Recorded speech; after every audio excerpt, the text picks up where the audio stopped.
Speed ব্রেকারের রঙটা একদম উঠে গিয়েছিল। আমরাই লাস্ট রং করেছিলাম এখানে, সেটা আরও অনেক আগের কথা।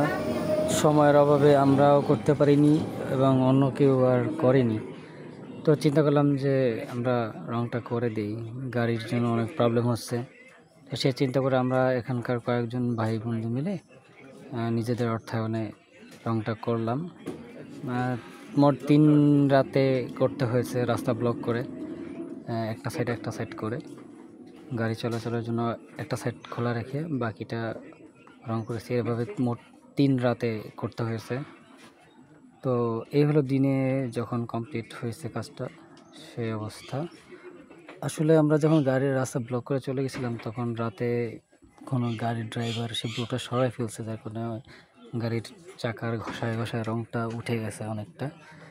তো সময়ের অভাবে আরেকবার দিতে হবে, তাহলে হয়তো আরও ভালো দেখাবে।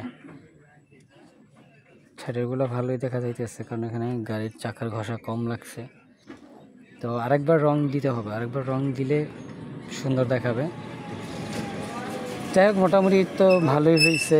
আশা করি গাড়ির জন্য ড্রাইভার, যারা অপরিচিত গাড়ি নিয়ে আসে ড্রাইভার, তারা তো এই স্পিড ব্রেকারটা দেখতেই পায় না, তো যাত্রীদের ভোগান্তি হয়। তো সেজন্য আমরা এটা রং করে দিছি যাতে গাড়ির ড্রাইভাররা দেখতে পায়, দূর থেকে সতর্ক হয়, যাত্রীরাও নিরাপদ থাকে। এই হলো অবস্থা। আশা করছি এখন থেকে আর যাত্রীদের বা ড্রাইভারদের গাড়িতে কোনো সমস্যা হবে না স্পিড ব্রেকারের জন্য।